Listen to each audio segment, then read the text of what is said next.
بسم الله الرحمن الرحیم.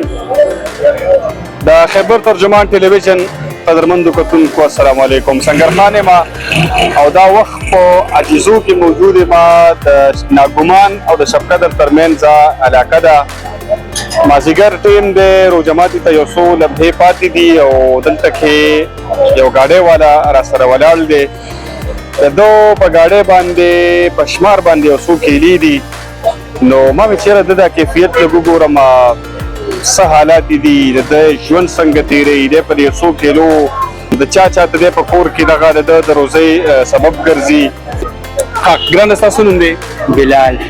بلال ته کوم ځای اوسېدونکی؟ زه هم د عجیزو. عجیزو یې؟ بلال په ګاډۍ باندې یو څو د شمار کیلي دي، هم د ورځې نه دا وي که نه؟ نه بس دا خو راته نن لږې پاتې پرون مې ډېر روړی وي او بس مې نن دا خرڅ کړو، سبا به تازه مال روړو. درزن څو کې ورکې؟ درزن خو 150 کې ورکوم. څه دې کې څه ګزاره کېږي؟ او شکر دی بس 500 روپۍ پاتې کېږي. 500. ښه بلال ته ووایې چې ستا په دې ګاډۍ باندې څه دغه لګېدلی دی حاجیزۍ ویلفیر فاونډیشن روزګار سکیم، دا څه کیسه ده؟ دا بس الله دې خلکو سره ښه وکړي. چا سره؟